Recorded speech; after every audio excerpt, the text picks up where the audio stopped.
evento comemorativo aos 80 anos da CLT. E hoje recebemos, muito honrados, a presença do ministro do Tribunal Superior do Trabalho, Dr. Breno Medeiros. Muito obrigada, ministro, por estar aqui conosco.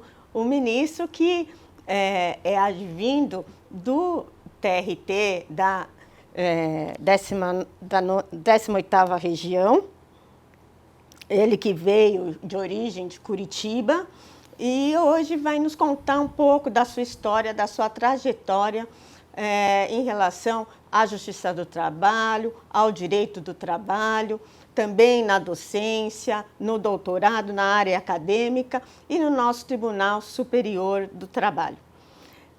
Ministro, seja muito bem-vindo. O senhor poderia nos contar um pouco da sua trajetória, de como o senhor conheceu o direito do trabalho, como foi apresentado, o que o levou nessa direção?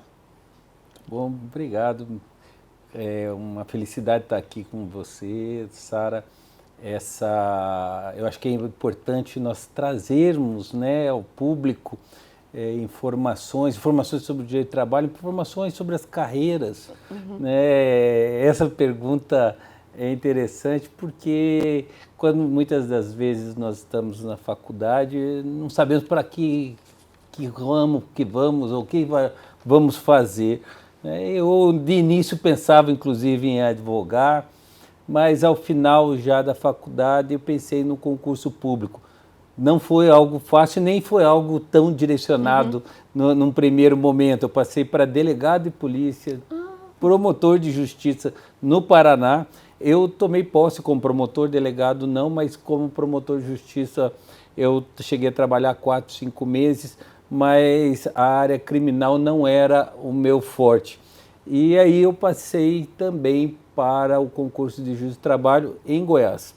Na época foi o primeiro concurso para o juiz do trabalho no TRT da 18ª região, que havia se desmembrado 2 anos antes do TRT da 10ª, que é Brasília, né, Distrito Federal e Tocantins. Então, nessa época, fiz o concurso e eram outros tempos, né? Eram outros tempos. Isso daí foi lá em 1992, lá se vão 31 anos de exercício da magistratura e com isso, né, a paixão veio, né, eu sempre gostei desse embate, né, de tentar resolver esse problema capital-trabalho, né, tentar muito na conciliação, que eu acho que é o principal. Então, foram 18 anos no primeiro grau, 8 anos no segundo, eu já estou caminhando, já chegando no 6º ano no Tribunal Superior do Trabalho. E o senhor que passou pela primeira instância, pelo regional, TST, CSJT, foi corregedor também do regional da 18ª região. O que muda nesse enfoque, nessa perspectiva de atuação? Qual é o ponto comum e quais são as diferenças dessa atuação nesses diferentes níveis? Sim, é bem interessante. Eu acho que é uma experiência boa. Eu amava fazer audiência. Tem gente que não gosta muito desse trato. Eu amava fazer audiência, amava conversar com as partes, amava saber qual que era a dificuldade. E o principal, uma coisa que o juiz deve exercitar desde o início da sua carreira, é escutar. Então eu vejo às vezes que ouço, né, de alguns colegas, né, de advogados, que às vezes o juiz não tem a paciência de escutar. E a escuta é importante, a escuta para as partes, elas querem colocar o que elas pensam. Nós não podemos já decidir logo. Em seguida, a gente tem que ouvir com calma, né, e esclarecer os pontos de vista, esclarecer a lei, porque eu penso que a maioria das pessoas ela não quer burlar a lei. Existe, na realidade, um desconhecimento muito grande, porque a gente tem aquela ideia do senso comum, mas a lei tem suas especificidades. Então, o primeiro grau era muito agradável, só que a carreira, né, leva a gente ao segundo grau, e eu gostei. Já era um outro formato, né? Porque você só tem as sessões para ter aquele contato com o público, com o advogado. Na realidade, o seu trabalho é muito mais dentro do gabinete. Também foi muito bacana. Eu fui corregedor do tribunal, fui presidente do tribunal, né? Na época que eu fui presidente, o nosso tribunal recebeu aí o selo do diamante do CNJ, né? Então é uma coisa que eu sempre gostei de administração.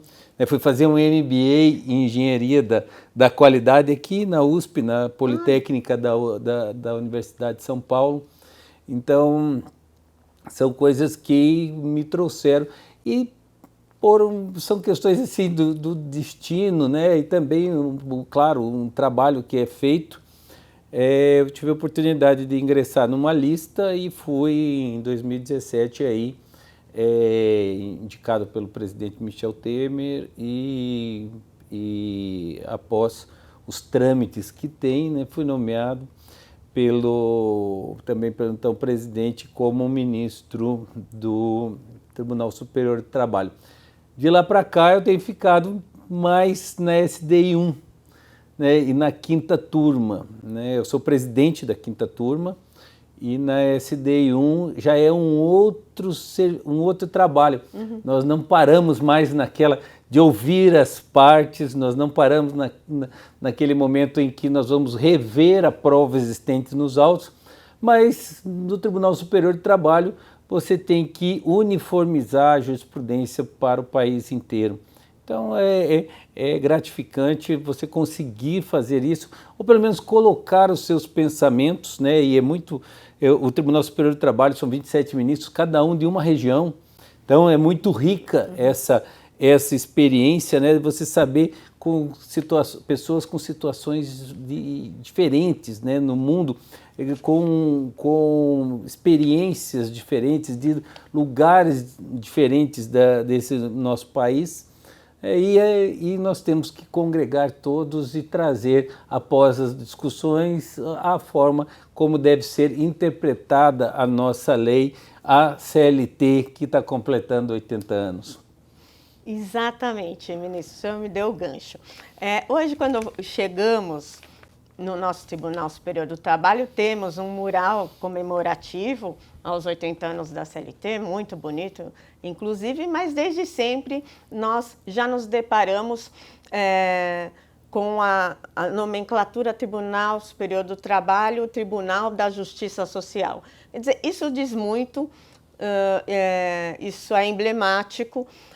Como o senhor vê, ministro, esse aniversário, essas décadas da CLT, essa jovem senhora que de início uniu e reuniu toda a legislação esparsa que havia trabalhista em relação às relações de trabalho, e veio se atualizando ao longo das décadas, porque centenas foram os dispositivos alterados ao longo do tempo, de acordo com a dinâmica social. Qual que é a importância da legislação trabalhista, da consolidação das leis do trabalho, e de podemos dizer para o mundo que temos uma legislação sólida como a CLT, que tem nos seus 80 anos ainda hoje uma normativa atualizada? É muito importante, né? Comemorações sempre são importantes, porque são os momentos em que se passa, em que se relembra aquilo que foi importante ou aquilo que está sendo importante, no caso aí a CLT, como uma forma de indicar como o cidadão brasileiro enxerga a relação capital-trabalho. A CLT, ela vem sendo uma lei ordinária, ela acaba por esmiuçar os princípios gerais que estão na Constituição, e ela se adaptou durante todo esse tempo. Né? Às vezes a pessoa fala, não, a CLT é da década de 40, né, do século passado. Não, mas existem tantas disposições que já foram modificadas da CLT. Agora temos algumas coisas que são ainda curiosas. Nós temos ainda operador de telex na CLT, né? Nós temos o datilógrafo, nós temos algumas profissões, né, que estão encerrando, né, mesmo com automação, né? Nós vemos aí, existiam os maquinistas, né, ferroviários, né? São profissões que estão cada vez mais encerrando ou modificando ou então migrando essas pessoas para outras áreas. A CLT ela vem sempre se renovando e é importante ter uma legislação. O nosso país vem de uma cultura nesse sentido, de uma cultura europeia que traz a legislação como algo importante e não só os precedentes, né, dentro da magistratura. Então, é importante que tenhamos um norte e esse norte nos é dado pela consolidação, né, das leis do trabalho, né? Sabemos que é ali que vamos beber do conhecimento para que possamos regular as relações de trabalho existentes no nosso país. Ministro, ainda antes da intitulada Reforma Trabalhista, da Lei 13.467 de 2017, a CLT já falava do trabalho remoto, do trabalho telepresencial, já trazia as questões do trabalho da mulher e há pouco estive no lançamento da sua obra, que aliás já li e é muito oportuna, né? A Sociedade 5.0 e o Novo Balizamento Normativo, uma obra que eu indico, inclusive muito didática, muito de fácil leitura, ela flui muito bem. Gostaria que o senhor nos falasse um pouco o que é esse contrassenso da sociedade, quando, de um lado, nós temos ainda condições análogas à escravidão, trabalho infantil, prostituição infantil, que é algo que nos envergonha a todos. Há pouco saímos da lista curta da OIT e, de um outro lado, nós temos aí todo esse arcabouço tecnológico, as novas profissões, as inovações, como a Justiça do Trabalho e os operadores do direito devem lidar com esse paradoxo. Ainda temos um país que, de um lado, é muito rico. Se pegarmos o agronegócio hoje, no Mato Grosso, Goiás, Tocantins, nós vamos ter um agronegócio de primeiro mundo, né? Nós estamos vendo aí os portos também se modernizando, temos visto os aeroportos, mas ainda temos algumas mazelas que são decorrentes de uma certa ignorância, né? Porque o trabalho infantil ele é precarizado pela falta de renda, né? Então ele vai ao trabalho infantil, os pais levam para o trabalho infantil como uma forma de arrecadar algo a mais para aquela família.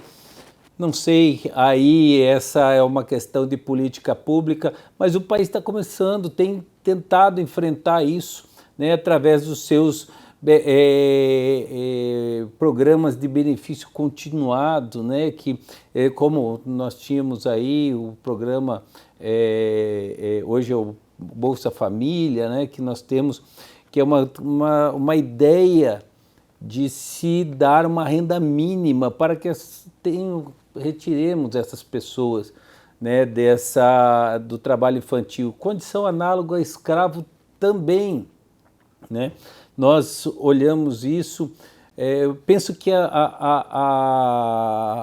sociedade deve estar vigilante, né? Muitas das vezes nós olhamos, só buscamos o produto final, mas ao buscar o produto final não sabemos como que ele chegou até aquele local, né? Então, geralmente esse trabalho análogo ao escravo não é daquela grande empresa, né? Mas é de alguma parte do meio de trabalho dela que é contaminado por esse trabalho análogo ao escravo. Então, é importante a gente olhar, e aí eu faço até um parênteses aqui, né, que em bom momento, eu acredito, que veio o Supremo Tribunal Federal com essa questão da terceirização, atividade meio e fim, dizendo que não temos essa diferença, mas ele diz assim, mas você tem uma responsabilidade subsidiária.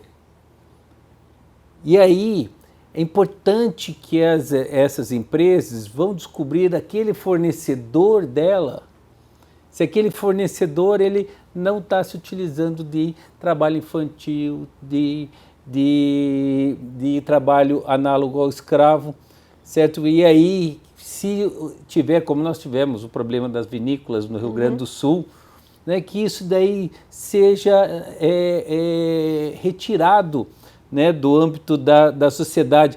Então, cabe uma responsabilidade social, penso aí, das empresas para que elas venham, aqueles que elas contratam, né, que estão dentro da cadeia produtiva, que eles cumpram a legislação trabalhista e que a gente então deixe, porque se não tiver ninguém contratando esse tipo de empresa que está calcada no trabalho infantil e no trabalho análogo ao escravo, me parece que aí você retira o fluxo econômico desta atividade e nós podemos aí trazer uma outra luz, quem sabe, a essa parte. Mas nós temos realmente, como você falou, nós temos uma parte totalmente tecnológica. Nosso país tem uma vocação, penso eu, para o agronegócio e utilização de inovações tecnológicas dentro do agronegócio.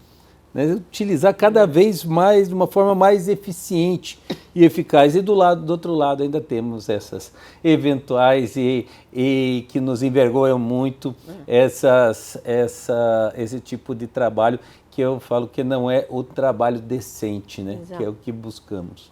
Exato.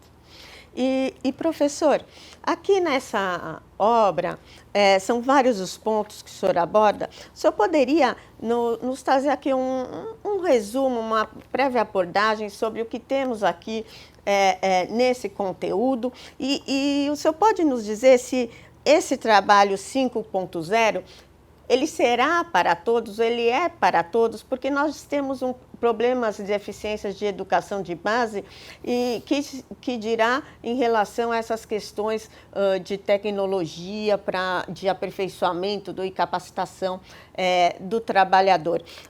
Quais são os pontos nevrálgicos aqui que nós temos que estar atentos em relação à sociedade 5.0? Então, essa questão, esse livro é fruto da minha tese de doutorado. Qual a reflexão que eu busquei trazer nele? Primeiro, que nós estamos numa sociedade tecnológica. Então, eu trago algumas situações, né, em que se utiliza muita tecnologia. Nós vamos ver aí trabalhos, né, como trabalho em aplicativo, teletrabalho, e a gente vê aí de um outro lado também se utilizando muita inovação em startups. Né? Então, essas grandes empresas também transnacionais, elas utilizando dessa mão de obra, né, que a gente tem aqui na área de tecnologia. Então, a minha ideia é falar que o Klaus Schwab, né, que cunhou o termo Revolução Industrial 4.0 ou Revolução 4.0, que ele diz que não é só industrial, mas é uma revolução em que temos máquinas se comunicando com máquinas, que era diferente da revolução digital, que somos homens com as máquinas. Máquinas com máquinas, e os empregos começam a se esvair. Eles estão sendo substituídos pelas máquinas.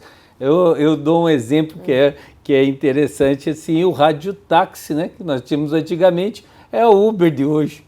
E antes você tinha um radiotáxi, ligava, tinha todo um grupo de pessoas ali que estavam empregadas e sendo utilizadas por essa empresa, né, muitas vezes cooperativa até, e hoje ele foi substituído pela Uber, que você simplesmente do seu celular você passa uma mensagem para um app, e esse app ele repassa para outro celular sem intervenção humana.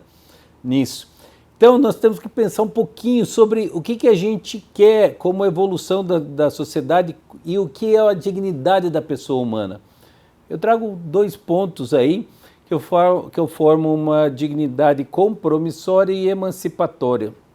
A compromissória eu chamo de 4S, né, que nós temos que ter 4S, sustento, que é o primeiro, saúde, segurança, e o último, que é o status. O que seria o status?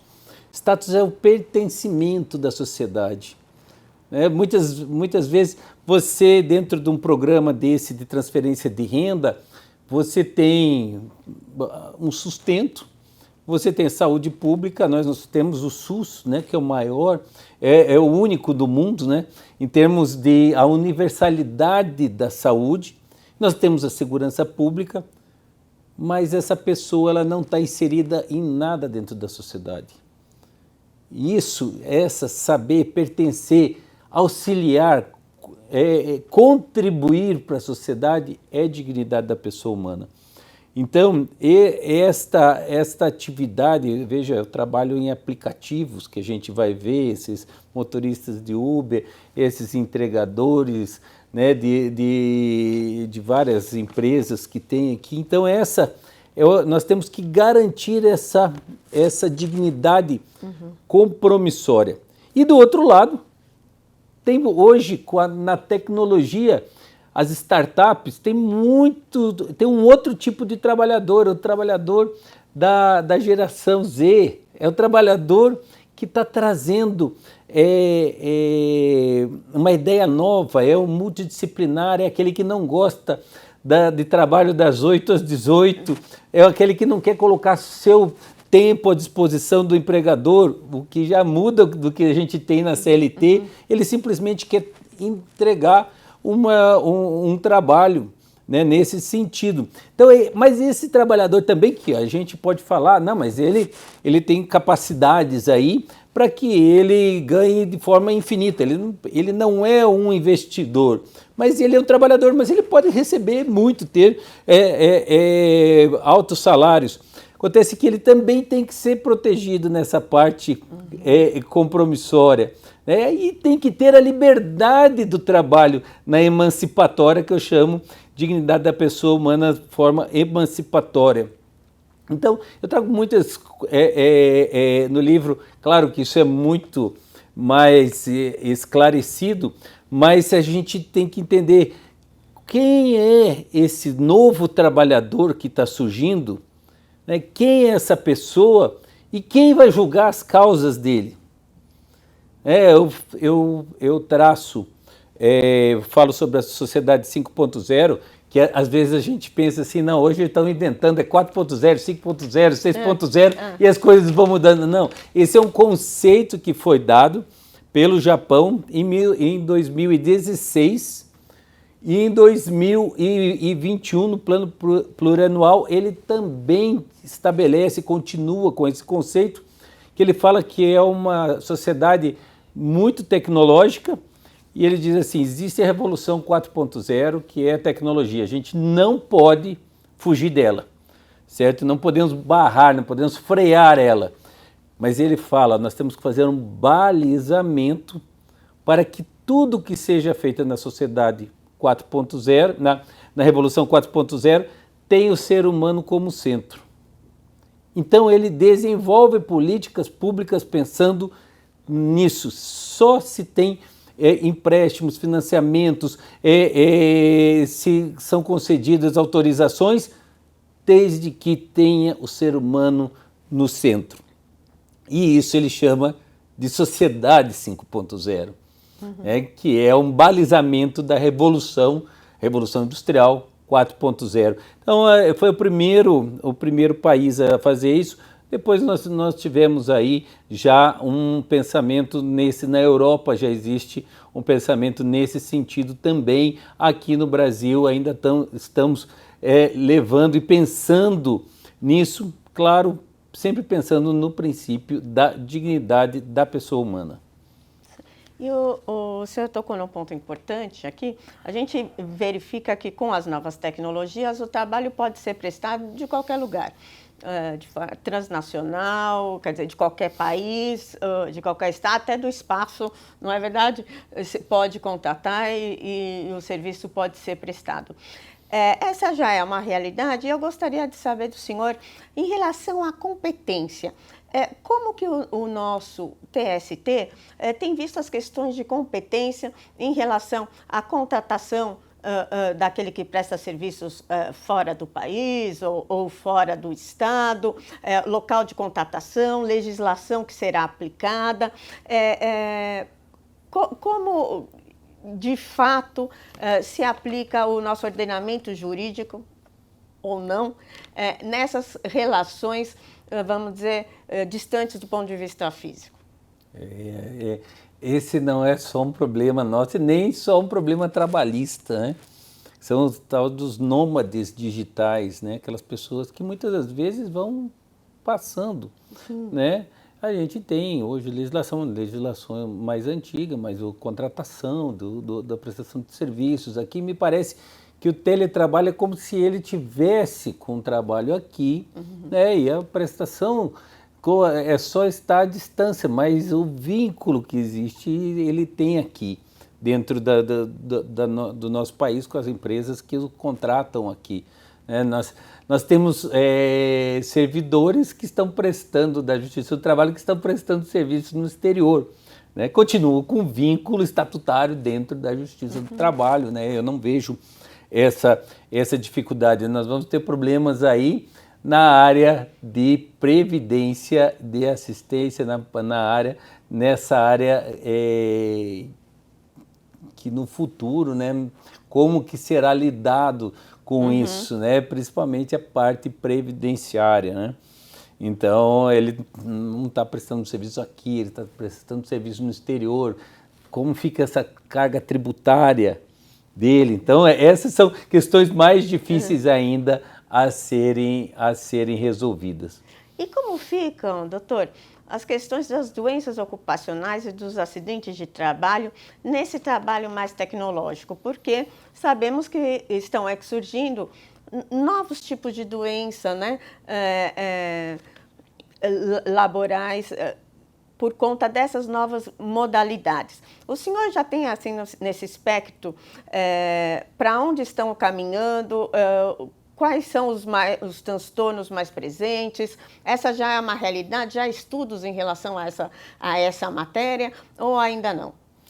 Nós não tivemos ainda causas diferentes, né, aportando no TST. Ainda não foi objeto de julgamento com relação a isso. É claro, nós temos questões, muitas das vezes são relacionadas ao trabalho, mas muitas das vezes também relacionadas a esse mundo moderno, né, que deixa as pessoas ansiosas, né? É o mundo do WhatsApp, que se você não responder ainda em 1 minuto, aquela mensagem que a pessoa passou, ele já não pensa já alguma coisa que não é a realidade. Às vezes a pessoa não poderia, né? Às vezes ela estava dando uma entrevista aqui e não poderia responder a um WhatsApp, mas esse mundo gera doenças, gera ansiedade, né? Na época que eu era presidente do tribunal, me chamou muita atenção que o tribunal são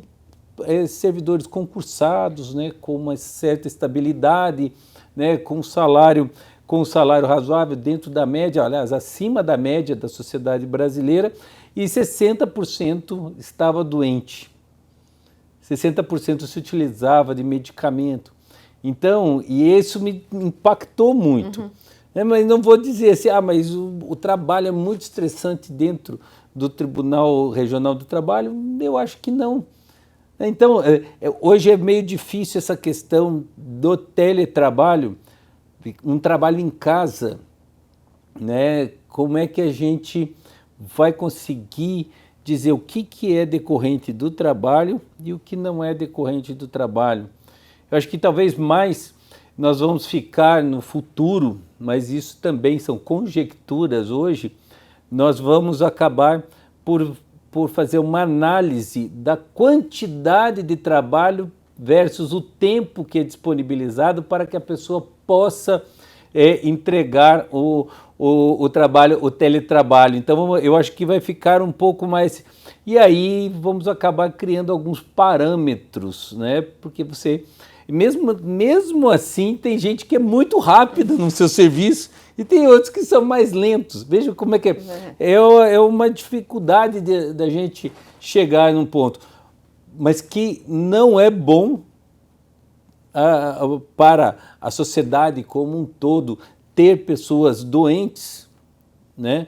Então, isso é para a própria pessoa e para o empregador, pelo absenteísmo, para a sociedade que acaba pagando por isso. Então, há que se pensar num freio disso. Ou então, diminuir, eu acho assim, às vezes as pessoas pensam, o teletrabalho é ótimo, não vou sair de casa. Nossa, eu moro aqui em São Paulo, meu trabalho é lá do outro lado. Né? Tinha um amigo meu que morava, era juiz aqui em São Paulo, e ele preferia morar em Santos. Então, porque no outro, onde é que ele morava em São Paulo, ele demorava mais tempo do que quando ele vinha por Santos. Então, mas tem o trânsito. Em certas situações é possível, é razoável o teletrabalho, mas o teletrabalho também adoece. Ele adoece as pessoas. Eu tinha uma servidora, ela falou assim, nossa, eu fazia teletrabalho, lá do TRT ainda, fazia teletrabalho e eu chegava todo dia, pelo menos eu trocava de roupa e ia na farmácia para conversar com o farmacêutico. Ela falou assim, o ser humano é um ser gregário, é um ser que precisa de gente. Então, ficar fechado dentro naquele seu mundinho pequeno, dentro de casa, não sei se é a melhor saída. Segundo o CEO do ChatGPT, né, ele falou que o teletrabalho é a pior coisa que existe. Veja, ele é responsável pela inteligência artificial mais comentada hoje em dia. E ele diz, minha empresa não tem teletrabalho. Então, mas as pessoas querem. Talvez a gente tenha que entender que a sociedade o coletivo é maior do que o singular, do que o interesse de A, B ou C. Mas isso daí é o futuro que vai trazer para nós e que vai mostrar quais as consequências da pandemia e as consequências desse teletrabalho. Até um certo aspecto, o teletrabalho até dificulta, por exemplo, as movimentações para melhores condições de trabalho, porque não há interlocução entre os trabalhadores e não havendo interlocução e não havendo essa troca, se dificulta, inclusive, a realização de greves e toda uma abordagem coletiva, como o senhor disse, em relação às questões normativas e às condições do trabalho. E falando já na esfera coletiva, como atua o TST nesse campo dos dissídios coletivos? O senhor pode nos falar um pouco mais indo para a seara do coletivo em lugar do individual? Nós temos aí duas formas de atuação de forma coletiva. O primeiro seria o dissídio coletivo clássico, né, que hoje nós precisamos ter o acordo entre os dois, o sindicato do empregado e empregador, para que haja uma discussão pelo TST. Me parece que acordos e convenções coletivas são infinitamente melhores do que decisões em dissídios coletivos, porque estes acordos e convenções, quem vai decidir são as próprias partes que conhecem as peculiaridades da determinada categoria ou de determinada empresa. Então é muito importante esse empoderamento, uma palavra hoje em moda, né, dos sindicatos, né? Eles têm que ver que essa é uma responsabilidade deles e não da Justiça do Trabalho. Só muito eventualmente a intervenção da Justiça do Trabalho. Com relação, mas existe uma outra vertente que eu acho que é muito importante, né, que é a ação civil pública, né? Nós temos aí os dissídios, né, em que há uma utilização de uma ação pelo sindicato, pelo Ministério Público, pelos legitimados, que ela consegue aí abranger um número maior de pessoas que tenham a mesma, o mesmo substrato jurídico e fático. E aí uma decisão só resolve, muitas das vezes, um problema que é de muita gente. Eu vejo isso daí com muitos bons olhos. O Supremo Tribunal Federal sempre endossou esse posicionamento da legitimação ampla do sindicato para que ele possa ingressar e que ele possa defender os direitos dos membros da sua categoria, né? Então é importante esse tipo de atuação sindical perante a Justiça do Trabalho. E, professor, nós sabemos que a Justiça do Trabalho tem no seu DNA a conciliação, né? Ela, inclusive, é pioneira no direito no que se refere às questões conciliatórias. Eu pergunto para o senhor, como se dá essa questão no Tribunal Superior do Trabalho? É possível haver conciliação já na esfera do TST? Sim, nós temos essa previsão agora, tem um SEJUSC lá dentro do Tribunal Superior do Trabalho, mas de qualquer forma nós temos vários instrumentos, estamos buscando ainda aprimorar mais, né, com relação a possibilidade de remessa desses processos ou para o segundo grau ou mesmo para esse SEJUSC do Tribunal Superior do Trabalho, mas sempre entendendo, e aí é o meu posicionamento, né, que nada impede que o próprio juiz, com as partes, converse com eles e depois oficie o Tribunal Superior do Trabalho, havendo essa possibilidade de acordo, peça a remessa, né? Já com valores mais ou menos acertados. A gente vê, quando eu comecei lá em 1992, muitos colegas, outros de outros ramos do direito, enxergavam a Justiça do Trabalho como, às vezes, até um leilão, né? Que eles falavam assim, você vai fazer audiência, pede X, o outro diz que é Y, e aí vocês chegam no Z, que é um valor intermediário, a gente não entende isso. Pois é, o CPC de 2015 falou que nós estamos certos. Então, nada como um dia após o outro, e hoje a conciliação é política judiciária nacional pelo CNJ. Então, com semanas de conciliação e nesse sentido. Então, nós estamos à frente. Tanto que muitas das questões que estão lá no nosso processo de trabalho, aquele processo que se dizia muito simples da CLT, essas questões foram incorporadas pelo CPC de 2015.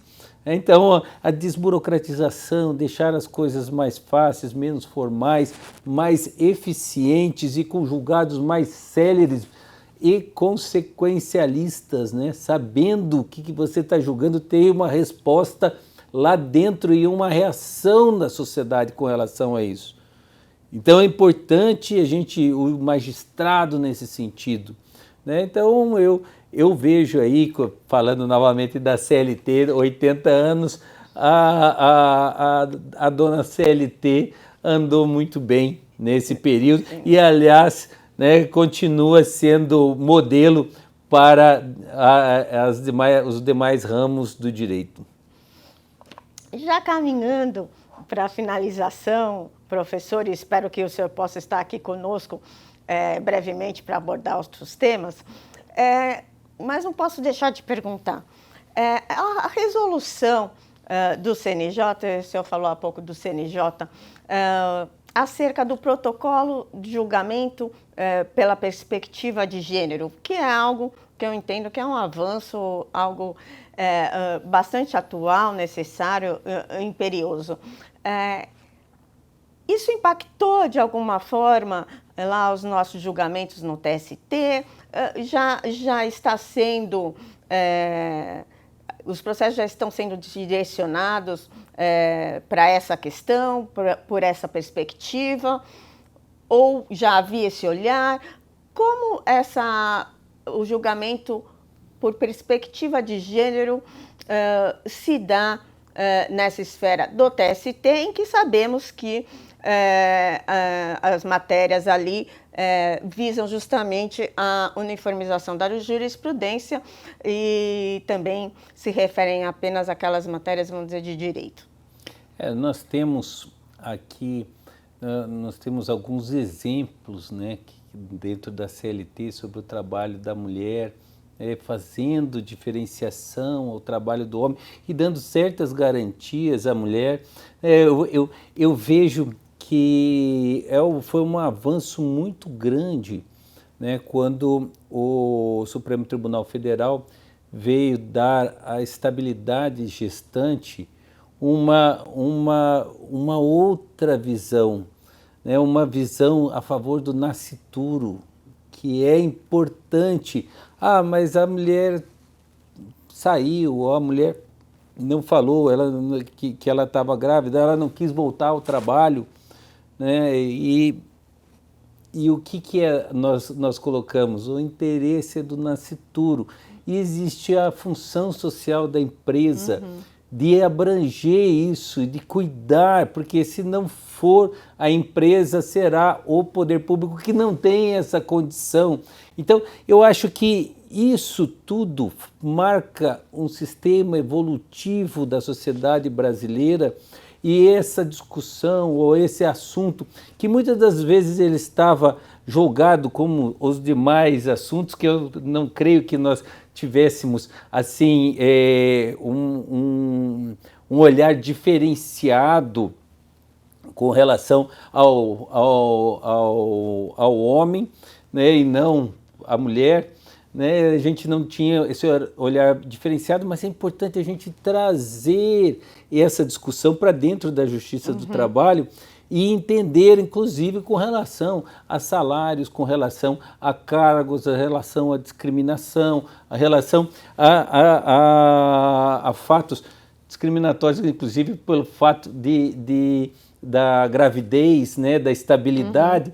Então, são questões que merecem uma atenção e merecem também que sejam catalogadas, que sejam esclarecidas e que isso daí seja passado para os demais membros do Poder Judiciário. O TST está, sem dúvida alguma, antenado, como diz a nova geração, né, com essa nova perspectiva, né, essa nova perspectiva que eu acho que é importante, né, sabermos, olha, isso é importante e isso daqui deve ser levado em consideração. Eu penso que estamos seguindo desse jeito. E, professor, gostaria que o senhor falasse um pouco da sua visão, do seu sentimento em relação à Justiça do Trabalho nos dias de hoje, ela que há não muito tempo sempre atacada com a possibilidade da sua extinção, algo que não é de hoje, que se fala já por essas décadas, a gente já ouviu algumas vezes. Muito embora, mais recentemente, o Ministério do Trabalho tenha sido extinto já de imediato no início de uma gestão, de um governo. Como o senhor vê a Justiça do Trabalho, o fortalecimento da Justiça do Trabalho, as questões de competência? Qual que é o seu olhar em relação aos dias de hoje? Gostaria que o senhor aí abordasse os temas que o senhor acha necessários para que a gente encerre essa entrevista dos 80 anos da CLT. Então, é muito oportuna a sua colocação. Né? Também é uma das minhas conclusões no meu livro, no doutorado, é que se nós pensarmos em julgar só as relações de emprego que tínhamos, aquela relação, né, do trabalhador das 8 às 18, aquele trabalhador que é a empresa que vai treinar, aquele trabalhador que não tem multidisciplinariedade, que ele não tem um conhecimento maior.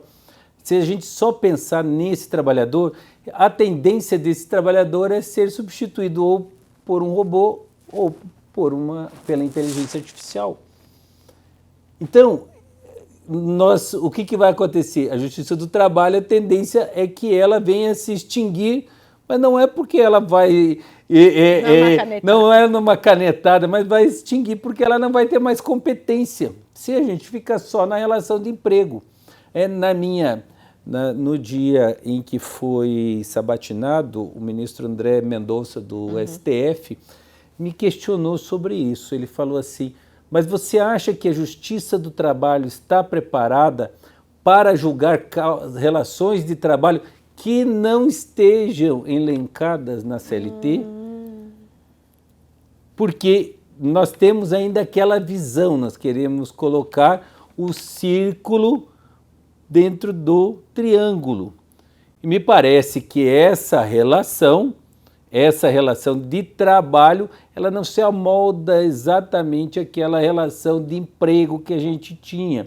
Mas eu acho que a gente pode julgar a relação de trabalho, sim, sob a perspectiva da dignidade da pessoa humana, é a perspectiva constitucional da CLT, pensando no trabalhador. Nós temos aí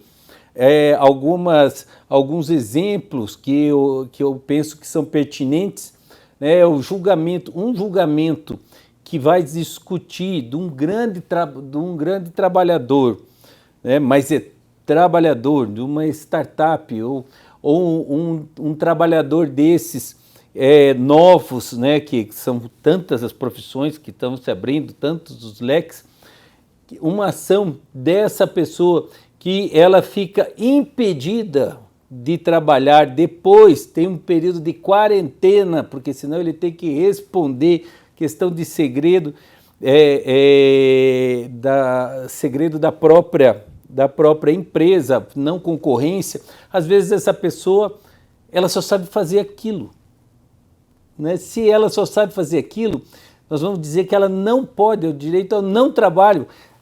Se nós olharmos num juiz da vara empresarial, a tendência dele realmente vão cumprir o que tem na relação, no contrato estabelecido. Mas é isso, talvez uma indenização, mas não podemos, esse é um outro viés. Os olhos da Justiça do Trabalho o direito ao trabalho é assegurado constitucionalmente. O direito ao status que eu falo dos 4S. Então, a gente pensa que só aflige aquele mais simples, mas não, ele aflige pessoas muito capacitadas. Claro. E aí você tem que enxergar um pouquinho, enxergar como é que essa pessoa que é mais capacitada, o que ela pode. Claro, se ela hoje for contratada pela concorrente, aqui, sem dúvida alguma, mais na frente essa concorrente vai ficar com medo de ser contratada por outro. Então, as pessoas vão ter que administrar a sua própria carreira de uma forma estável. E esses conflitos que existem, veja, nós não estamos falando de aviso prévio, horas extras, esses conflitos, penso eu, devem ser solucionados pela Justiça do Trabalho. E é nesse momento que a gente deve aumentar nossa competência. E aí eu respondi ao ministro André Mendonça que na época que veio o acidente de trabalho para o âmbito da Justiça do Trabalho, nós também não estávamos preparados e acabamos dando um show. Processos que levavam 20 anos para ser julgados, hoje eles são julgados em menos de 6 meses na Justiça do Trabalho. Olha a diferença, e é essa visão que é importante que nós tenhamos. Vamos trazer mais a competência para nós. Não adianta nós trazermos uma ideia que tudo é relação de emprego, talvez aí, por essa visão, tanto se faz que o Supremo, até em reclamação constitucional, está tirando competência nossa de trabalho com o aplicativo, porque estamos pensando em relação de emprego. Eu acho que cabe muito o meia-culpa de nós, magistrados da Justiça do Trabalho, saber qual a legislação que deve ser aplicada a cada um desses casos de relação de trabalho, mas que a competência fique, prossiga aqui na Justiça do Trabalho. Muito obrigada, ministro, muito obrigada, professor, pela sua generosidade em estar aqui conosco na nossa Escola Superior de Advocacia. A nossa classe agradece e já reformulo o convite para que o senhor possa estar aqui conosco outras vezes e, quizá, de forma presencial, para falarmos um pouco mais dessa obra que trouxe realmente outras diretrizes e outras luzes aqui para o direito do trabalho. Muito obrigada. Muito obrigado, agradeço eu.